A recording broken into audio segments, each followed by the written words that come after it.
Hi, everyone. Welcome to episode 17.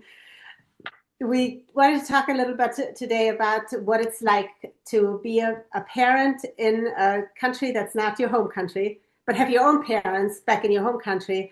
And then, as your own parents are getting older, you do want to go back and see them. You don't always drag the kids along, and how that's different. Marissa, you were just back in the city last week.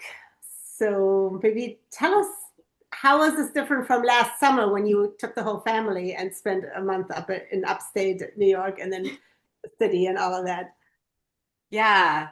Yeah, I mean you and I have been talking about this topic on and off for, well, probably the whole time we've lived abroad, right? It's always you you always have a foot in each country, right? And especially as caregivers, we do care so much about our parents just as and want to be able to be there and take care of them. And I think often there is always this underlying level of layer of guilt, especially as they get older. It was definitely easier when, they were in their 60s than now being in their 70s. So this is the second time in 2 years that I've gone by myself. Last year, at this time too, in May, as we're recording this, a friend of mine, her father passed away, and so I went for the funeral and spent a week, just under a week there. And then this time, my mom was turning 75. My brother was graduating with his master's, and so there was going to be a lot of family events, and I wanted to be there, so I went also for a week. But yeah, usually the summertime we go as a family. So to answer your question, how is it different? Um, it is so different because there's just those, it's so much easier for, so like on the positive sides, right? Like it's so much easier to have like focused conversations. And when the kids are there, there's always sort of, or my husband is there, there's always sort of like, you know, should I be with them or should I be with my parents? Should I be doing stuff with my brother? Like like it's always that sort of being pulled in another direction.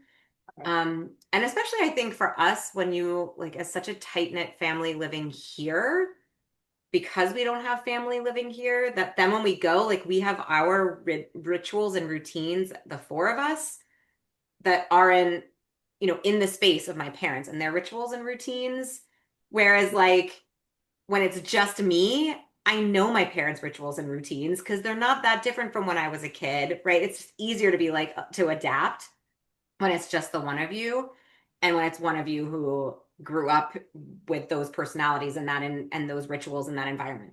So that Or was that like, food for breakfast or something, or the fact that breakfast is at a certain time and everybody's gathering at the table when in the US we just we throw the kids some cereal in the morning and they're off to school or they get up at different times. And my parents' house was, you get up, breakfast is at a certain time, which these days is later and later. So now I have a little kid who's like, I'm hungry at 7 because she's also jet lagged. But my parents may not have breakfast, which is more like brunch, until 10 or 11. And yeah, then the kid isn't hungry. And then I feel like I have to apologize there or apologize here. Yeah, I get it. yeah, you're like pulled in all those directions, right? And I think that's so, yeah, like that's just making me think about exactly the things that happened while we were there. It was just like my family's much more like you just eat when you're hungry in the morning, except like my mom does make coffee and I tend not to eat in the morning. Um, like I'm doing intermittent fasting, I've talked about that. That should be a whole nother episode as well. But like so yeah, like my mom's, I take my vitamins with my coffee, and then my mom's like, "Do you want some yogurt?" I'm like, okay, fine." Like I'm on vacation, but it's just me, right? And like you're saying, like it's so much easier to adapt when you don't have to adapt to like two different cultures. When you're like, I can like be in my home culture with my kids, like our family culture, or I can be in this family culture. Um, so yeah, so that was the first thing is like it does feel just easier to adapt. And then the other thing and have these conversations So yeah, my parents are aging. There were conversations we needed to have about like future planning. And those conversations are just easier to have in smaller groups. So not having the kids running around, being able to like schedule them. Like we had a meeting with, their estate planner. Um, I like we had a family dinner, just the four of us, like my parents, my brother, and I. I don't know the last time, because my brother's married too, like the last time that the four of us were together, just the four of us without a partner or children. So that was like really nice. Um, Hold on, let me pull out the calendar from yeah. 1999. Right. I mean, especially because Sean and I are about to celebrate our 23rd wedding anniversary. Like, it's been a while. Um, so yeah, so that was really nice. And then like the self-care piece, right? Like you and I, like to be able to just say to my parents, like, hey, I'm gonna go meet a friend for coffee. I'll be back in a couple hours was so much easier than like having to arrange that with my my children and my husband. I need me time. Like the seven of you figure your stuff out and I'm gonna go right like I'll meet this, especially where my parents live too, because they're not in the city anymore. So, like, you need to drive. So it makes it a lot harder to say, like, I want to go meet a friend. Not, and I don't have a lot of friends upstate. Um, but even like, because then it's like, oh, I want to go down to the city to see some friends, or if I have some friends from high school who have houses up there, so if I do go meet up with them because they have to happen to be up for the weekend, it's like I need to borrow a car. So it's And, just a whole other level when it's just me. It's like I'm just gonna go do this thing, or like I had to work. I had a call last week, and so I just asked my parents, like I was like, "Hey, can you drop me off, like, and then go do your errands and come pick me up?"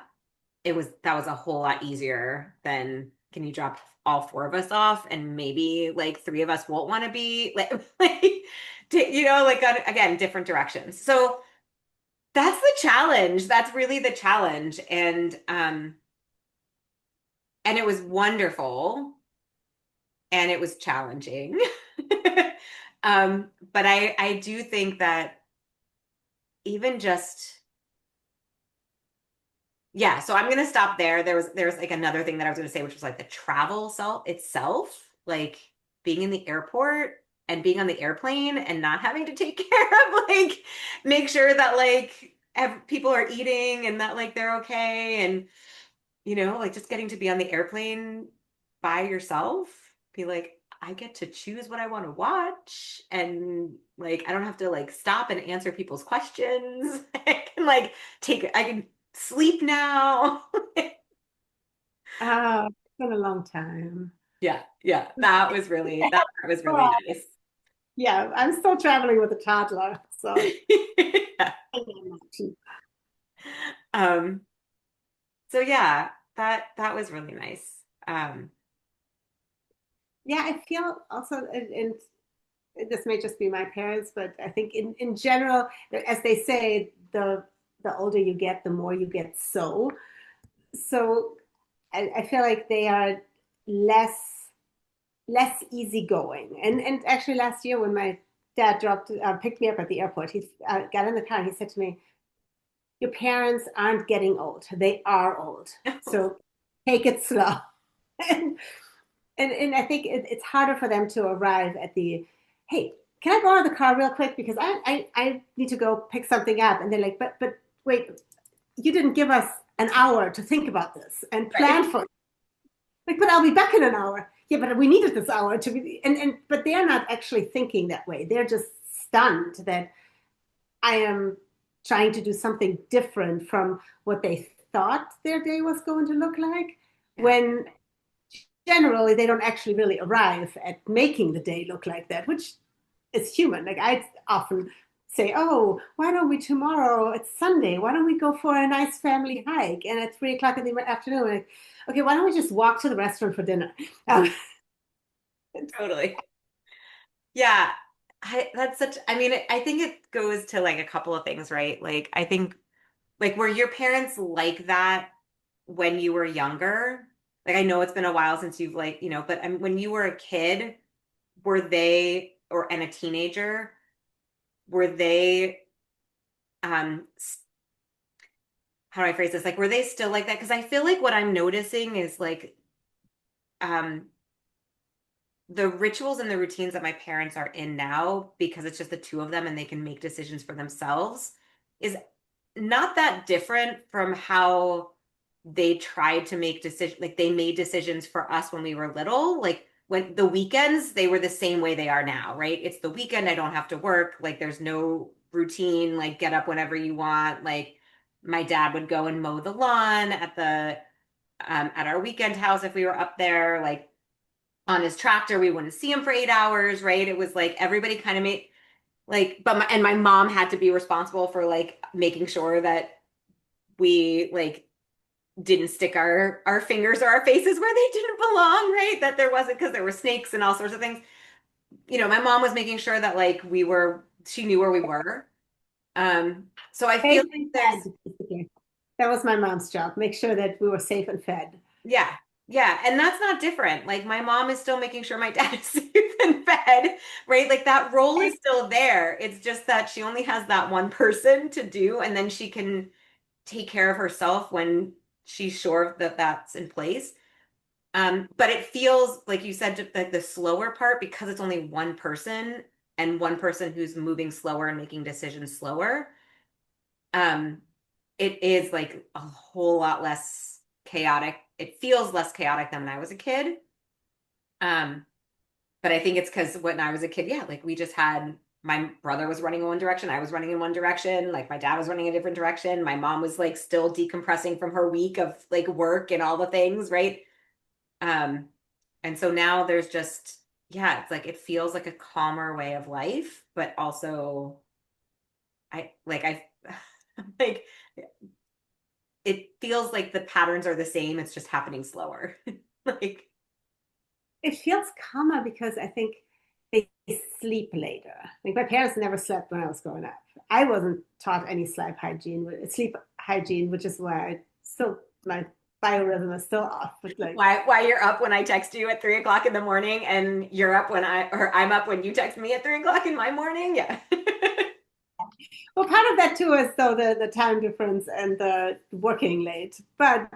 Um, but again, that's the mom thing. It's what my mother did. Like take care of us during the day to then, when we were in bed to then clean up the house, which we weren't taught to go to bed early. So she stayed up later and later. And I found that just last night. I was going to bathe the little one at 9:15, so she'd be in bed at 9. And then I said to James, well, why don't you get her dressed? I'll put new sheets on her bed. I come back from there. She's still sitting in her towel on her bed playing with him next to her. And I'm like, she's not dressed. Her teeth aren't brushed. And um, and he's Yeah. like, oh, you want my kid? It's 9:30 now. And sorry, I get messages coming in. And so anyway, then I was up much later because otherwise I still need my hour to decompress no matter when they go to bed. So I think that's kind of what we did to our parents too. They stayed up later and later. And now that they're older, they can no longer, my dad used to live on 4 or 5 hours of sleep every night. And now he can no longer do that. So now he might get up at 7 and take some medication and then he goes back to sleep to 9 or 10. But then now I'm bringing the little one over. And now I feel bad because now she's awake. I was tired because I still stayed up till 3, like I normally do. So anyway, the whole dynamic is I mess up their lives when I go there, and they're German. They're not shy to let me know, and they kind of mess up my routine with the little kid. So Yeah. I, it's it does give points of friction that don't necessarily need to be there because I look forward to going there because I hadn't seen them in a year. And they're my parents and I love them. Yeah. But then I get there and I'm like, why did I do this? Because we just fought again for no reason. Yeah, I think the word that you just said, decompress, like that time to decompress is such like it's not something that we were taught to do as part of our routine. Um, and I think when I was in college and I would go home, right? And so I was young and I would go out and, see friends and um You said party. In your head, you said party. I said party. When I would go out and also like when after college when I lived in New Jersey and so, I was a 45-minute ride away so I could see them, but there was this level of like there was time to decompress away from each other because it wasn't 24/7. Um, Right. and maybe just because even when it was 24/7, like when I would go home for school holidays, there was still we still had that routine of we get to be like away from each other. Um, whereas now when you go and so I see this with my brother, right? Like he lives there, but he doesn't see them regularly, but he sees them regularly enough that it's in like these small chunks of time. Um, and he has a relationship with them built on being able to see them for shorter periods of time more regularly. And so for us, when we go to your point of decompress, it's like it feels like there's less time to decompress because there's also this desire or pressure of like, we have to make this time count. We have to be together as much as possible because then we're not going to see each other for another year. Um, and so there's always that underlying of like, making the most of the time, but then there isn't that time to decompress. And so the first few days when I was there by myself, because it was just me, because I was jet lagged, because um, I didn't feel like I had to make sure the kids were okay and then decompress from the kids and decompress from my parents. It was like, I'm just gonna go up like at around 9 o'clock. I would just be like, I'm going upstairs, I'm tired. And, I would just kind of lay in bed. And by the end of the trip, I noticed that I was kind of doing what I do here, where I was just overstimulated, overwhelmed, like, and I would just sort of leave the room without saying anything. Like, I was just like, I'm gonna go to the bathroom, and I'd go upstairs, and then I would like, oh, while I'm upstairs, I'm gonna check my email, and I'm gonna sit at this computer, and like 2 hours would go by, and it wasn't like actual like decompression, self-care in a good way, but it was like I just needed that distance and that time. And then I would hear my mom say, like, oh, maybe she fell asleep. She just went upstairs to my dad when he was like, where's Marissa? Like, because there was that expectation that I would be around and be there. And I hadn't communicated either. Like, I need time to myself. Because I wasn't even conscious of it till I got upstairs and was like, oh, it gets quiet up here.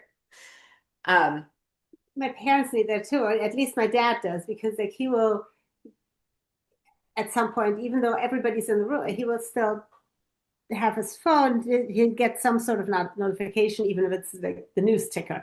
And then he'll sit there and he'll actually start scrolling on his phone, kind of like what you were just saying you went upstairs for. Um, yeah. and but he's a little hard of hearing, so it's much easier for him to then tune out everything else. And but then he might not engage. So then my mother's like, well, why aren't you answering? And He's like, what? I wasn't paying attention. to my mom, and it's like it is in any normal family, but because I've been away for so long, I think I can feel it more when I go home, Yeah. that it is kind of like how it's always been, and just the way, maybe it's a little dysfunctional, but who knows? But the No, I way think that's they really true. Like, remember when the kids were little, we used to talk about how when you go home and they haven't seen the kids for a year, like the toys that they bought the year before for the kids to play with, like the kids aren't into that anymore, right? Or the books that they have, the kids aren't into those books anymore, like because the kids are growing so rapidly. And then, um, and so it's like part of when the kids are young and they want to see the kids, there's this period of adaptation that's like getting to know each other again because the kids have changed. But I forget how much my parents changed. And I think that's what I'm noticing now. When I go with the family, but also especially when I go by myself and there isn't the overwhelm of everybody, it's like, oh, right, like you're not the same as how you were a year ago. Um, I Certainly not 5 or 10 years ago. yeah, yeah, let alone 10 years ago, right? Like, maybe I can buy you the same chocolate. Like my mom loves Cote d'Or chocolate. So like that's like I always buy her chocolate, right? So it's like the gifts that I bring, chocolate and wine might be the same thing, but like the conversations that we're gonna have are different um, because she's in a different stage of her life than she was 5 years ago, 10 years ago, 15 years ago when we moved here. Um, and so it does take, and then like you're saying, like they're slower, they have their rituals and they're more like habituated to their rituals. Whereas they could be more adaptive 10 years ago. And so there is that element too of like seeing the changes and being very conscious of it and then saying, oh, how do I adapt to them? Whereas I think 10, 15 years ago, I was like, oh, you have to adapt to the kids and to us being here, right? And I'm sure this is, I'm like for people who are listening who maybe don't live in a different country but live far away, like I think it was probably similar. Again, my kids were so little and we lived in Colorado, but similarly, like we saw my parents more often than we see them now, but it still was like few and far between and 24/7. But when they would come, the other difference is when they would come, they would stay at a hotel because we didn't have space in our house. Whereas now when they come or when I go there, it is 24/7 because they're staying in our space, we're staying in theirs. And I think that does put a lot of pressure as they get older and they're like, this is where the mail goes here and like the food gets put away in this order, right? Like, and those things that they don't want you to change. Like, it makes much more sense if you put the milk here and they're like, no. And I don't know where the milk is. My parents have done that though for many years, where they got an Airbnb or a hotel when they were here. They also, for so many years now, they've kind of done this. We'll travel in the US for a week and we'll start kind of drive through and spend 3 or 4 days, and then we're on our way again. That's how it's been for I don't know, probably a decade or two. Which I didn't know that. That's really interesting. yeah, They have a lot of people to visit when they're in. in the US, yeah, they do West. have a lot of people to visit. They do. They used to be able to travel on buddy passes from a good friend of my mother's. So they did. They had more money to spend than I do when I go over there, especially when I take the whole family for all the tickets. Like we try, and my dad's very gracious of giving us his car when I take the whole family because he does have the 7-seater. And then we can fly into Germany. We can spend 2 days there, and then we can take the car and go to France for a week, and then drive back and spend another 2 days and leave again. So now we're a little more flexible in that, but for a while there, I just went with my kids and stayed there, and because I could, being more of a stay-at-home mom than or taught during the school year and then had the summer off, I could go for 4 or 6 weeks. But then it does become tight just because I am still the child under their roof. But now I'm bringing children along. So now I feel like they're thinking they're having to parent me and my children, which of course does not sit well with a 40-year-old, right? Like, And they're not treating your children, they're not parenting your children the way they parented you because they know that they're not the parent. So you're like, wait a minute, what? Like, we wait a didn't get to second. have ice cream for dinner. I do not get the entire bar of Kinder Schokolade. What? But my children do Yeah. for appetizers. It's insane. Yeah. And I feel like that's the big takeaway, right? Like, the big takeaway is that it's always hard to go home as an adult. And when going home also involves jet lag and like t packing suitcases for like and air travel and all of that's involved in there, like the suitcase packing and the unpacking and the um Yeah, I mean, I think the jet lag was just a big thing. Trying to get over jet lag, and just as you do, it's time to go home. There, and then the aging, watching your parents age and realizing, you need to do more and show up more, or slow yourself down, like change yourself more. Those things really are big shifts that I think get harder in some ways it gets easier every year because the kids get older, right? So that element um, becomes a little like the traveling to get there feels a little bit easier as the kids get older. And I know, like, even though Cora's little, like, she's still getting older and each year gets easier, but but they're getting older, so they need more help doing things. And so it's also that transition and that shift of like, oh, my kids can be more independent, but I need to, show up in different ways in the relationship with my parents while still being the child, because I can't possibly know everything that they know, right? With our teenagers, it's easier too because if we go there and we take the children, they are now having been raised as these third culture kids. So it's not their first time over in Germany, or not their first time in the United States in case of your kids. They speak the language. They, um, they can go figure it out, right? They can take a bicycle or even take the train. And at what Zach's about to be Not turned not 14. in not in Bumblefuck where my parents live, but yes. When we go down to the city, yes. Oh, not in Bumble Bleep where my parents live. Yeah. Um, I mean, but yeah, yes. I know, like, they can go out and know, like, they're gonna be back at a certain time and communicate that. right, and if they get happen to get lost, they can ask their way around. Yeah. They do know things around there, like they know where the hangout is, or where the store is, or the ice cream parlor that they really like, and they can figure it out. Like at almost 18 and at almost 14, or right at 14, it's easier, right? So that way you can focus more on your parents because the kids will take care of themselves. Yeah. With a little one, like I said before, what do you mean I don't get all this chocolate? Like that's one of my issues going there for a long time, because I don't have any trouble saying, okay, well, you're the grandparents, do your grandparent thing, like normal grandparents who live close would do. Okay, so you're taking the child this weekend, and you want to feed her gummy bears and chocolate and hamburgers and chicken nuggets. Okay, it's one meal, right? Two tops. Or a birthday party where you're just like, okay, eat cake, eat whatever is around here because we'll make it up tomorrow in veggies and fruits.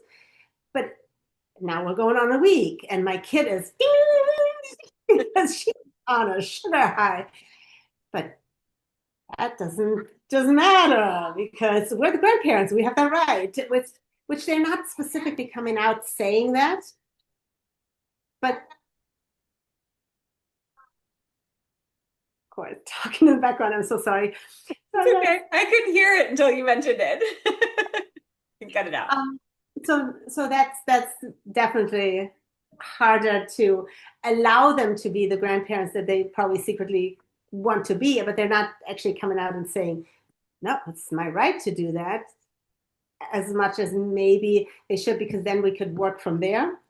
I don't know. It Yeah. is, like you said, it's tough because they're getting older and you want to afford them all that, all the rights and privileges of being the grandparent and being older, and um, talking to them, having these meaningful conversations.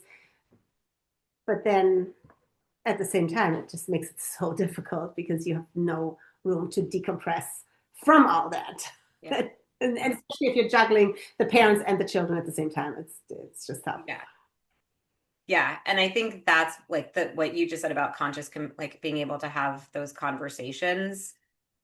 That was something that, um, so the last time when I went last year, I stayed with my aunt in the city because my friend whose father passed lived in the city.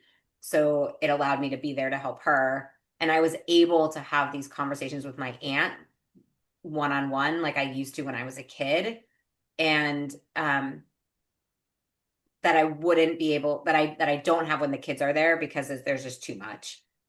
Because they could be longer conversations. And that's what happened this time with my parents too. Like the important conversations were like they happened, and they were able to go longer because there wasn't the interruption from even the 17-year-old and the 13 and the 14-year-old, right? Like who just wanted who just walked by the room to get to get food, and then it's enough to like sort of distract the conversation and break it up. So I feel like the communication piece, it does. I mean, I'm definitely somebody who I can be in large groups and meet lots of people, but I also really want to get to know you one on one.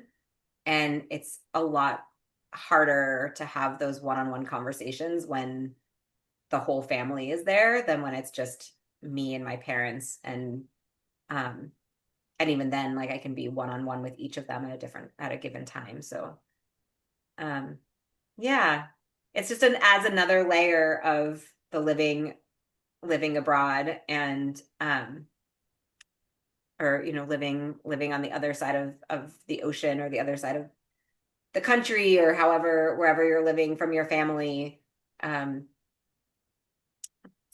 being on that seesaw between your parent when there's a third party, when there's the kids, the parents, and you.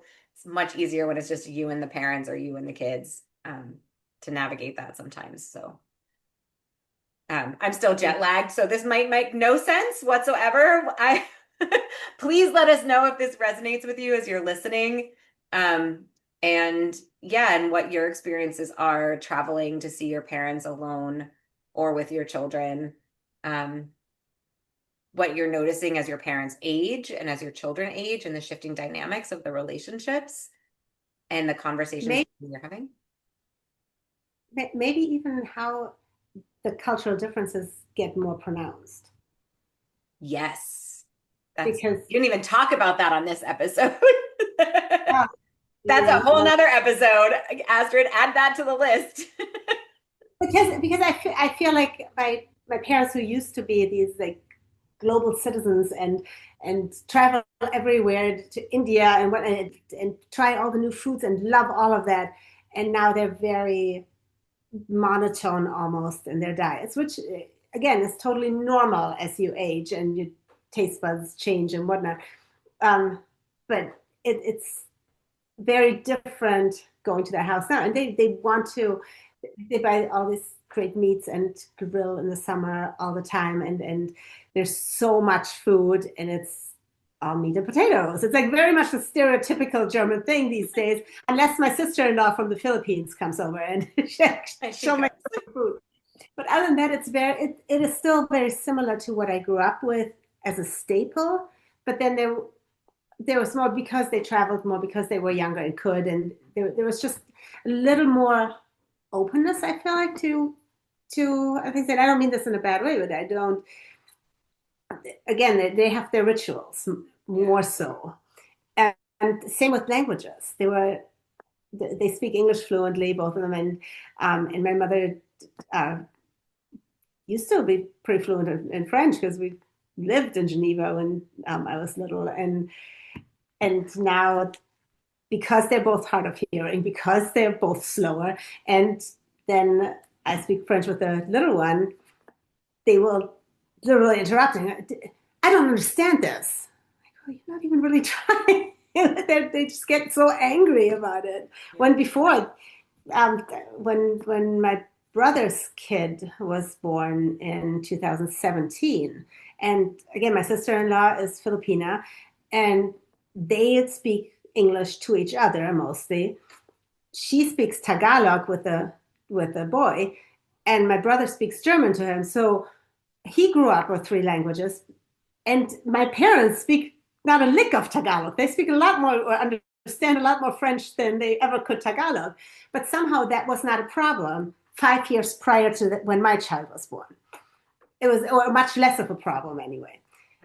So, and they see them more often. So now I go there once a year, and it's like, why are you speaking French to her? Can't you speak? You can speak German. Um, No, I'm telling them that yeah. too. It's funny because when you said that, I was thinking through the other lens of like how have I become more French and that's impacting the relationship, but you're totally but it's relationships are two ways, so I love hearing what you're sharing from that perspective too. Like I would definitely um like one thing that I notice is I'm especially going back to America so much calmer than like I'm so I love being on the subway, right? Don't like I growing up in New York City, like love looking up at the skyscrapers and like I could just soak it all in. And I'm also like I noticed that when there were people like pushing and being like aggressive and like um just like the normal city hustle and bustle because they're running late and all that stuff. And it's not because I was on vacation because I had places to go at these times, but I was just like less tombe, right? Like I was just like I could be angry and like, but I'm just gonna pretend I'm drinking my glass of wine nice and slowly, right? And just like saunter down the road.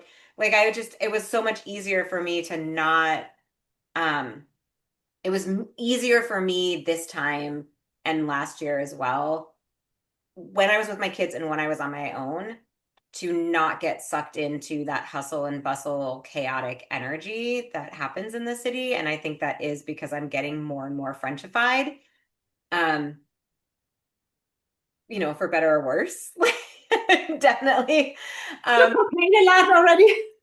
but yeah, but it was I'm definitely, I was getting like, oh, even like one thing, like just as an example, like we went to the diner and I love the woman who works at the diner. Uh, and she did her US marketing thing of like, oh, do you want this extra thing? Like French people would never like kind of try and upsell you. It's such a at a restaurant, it's just not as part of I'm not saying they would never, but it's not as part of the culture. They're like, this is what's on the menu, this is what I heard you say, this is what you're getting, right? Like menu fixed kind of thing. And there I, it was like, oh, do you want an appetizer? Like, how about cheese curds? And I was like, oh, cheese curds. Like, I don't know the last time I had cheese curds, but I love cheese curds. So sure, bring them. And I had totally expected like Midwest cheese curds, like not the deep fried ones, but like the cold appetizer, like, and they were delicious, don't get me wrong. But I was like, there's so much fried food at this table that I was like, I need some vegetables. To your point of like the meat and potatoes, right? I was just like that to see how much fried food that people were eating and like consume. I was just like, where are the vegetables on this plate? And I know that's like, I would not have done that 10 years ago. I'd have been like, oh, fried food.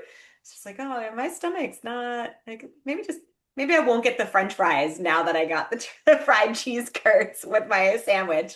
Get the side salad. Um, and probably didn't get the European out of my system living in the United States for 20 plus years because I still don't eat fried food. But I never did like it in Germany either. Like I didn't like anything that was breaded. So like even the typical like your Wiener Schnitzel that everybody eats or everybody thinks all the Germans eat, not my thing. Has never been my thing. that was Um, literally the first thing that popped into my head when you said fried food. I was like, oh, Wiener Schnitzel. oh yeah, I hated fish growing up. Hated it. I ate everything else that came out of the sea. When we went to France, I would just gorge myself on these shrimp and mussels and whatnot. Um, I even ate below a I was lot. gonna say the blue, I'm the Love them, calamari. love them, but no fish because I was used to the what my father called the stay-at-home mom type of fish, which my mother made usually on Fridays, especially during Lent. And it was orange roughy, and she breaded it, threw it in the pan, and flipped it a couple of times. And I just hated the breading. I realized later as an adult when I started cooking myself, which I didn't do until very late in life. Um, I didn't know how to cook until I was like 25 or something.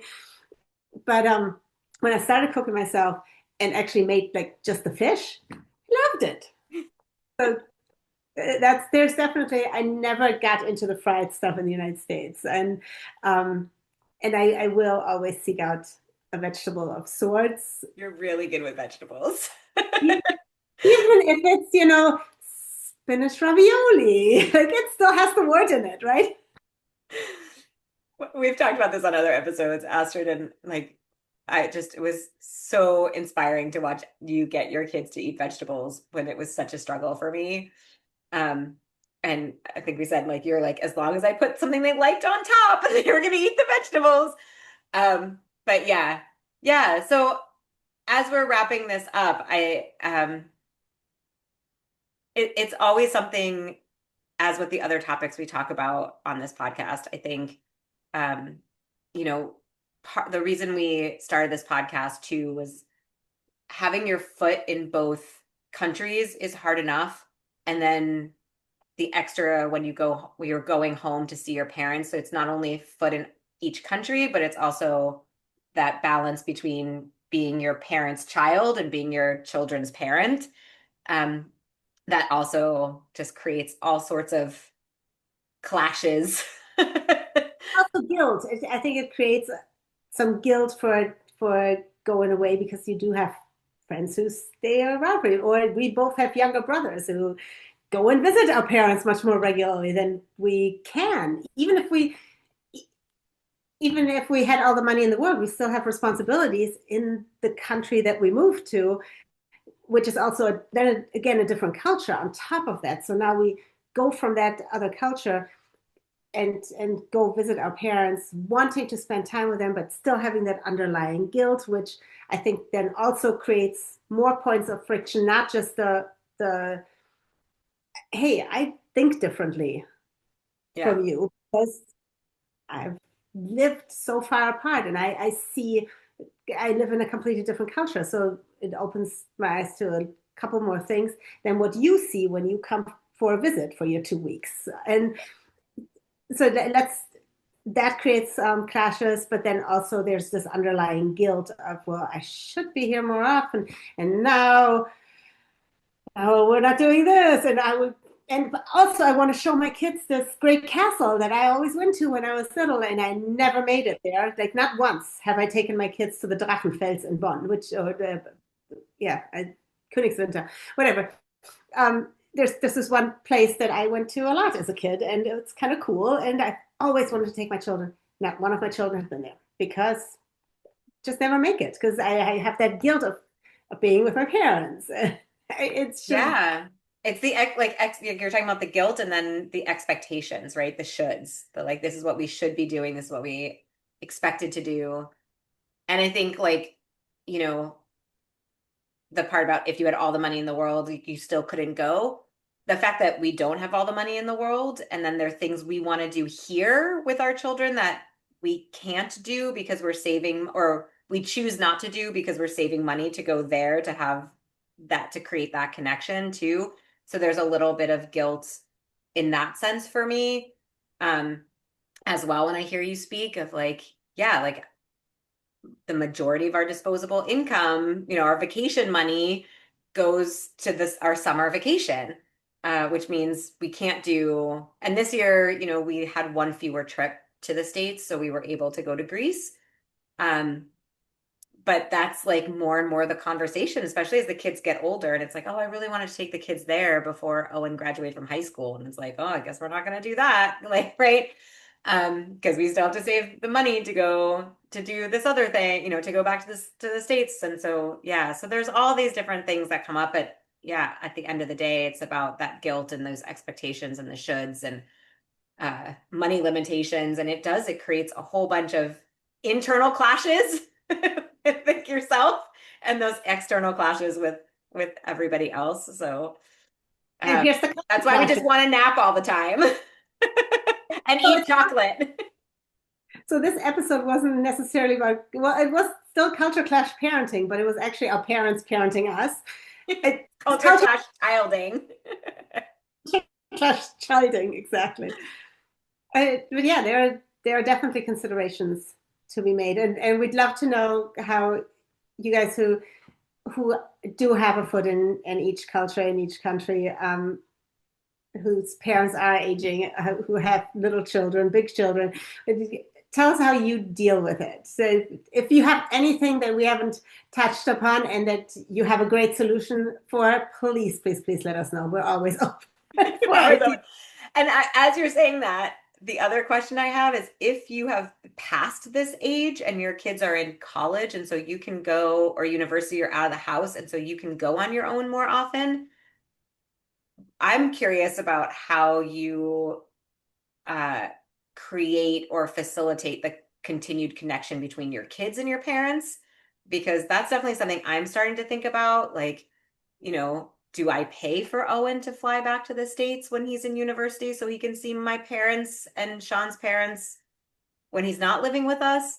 So, and I know these are conversations that come up too. So we love to hear how our stories are resonating with you, and we'd love to hear if you have stories that would resonate with us about what's to come.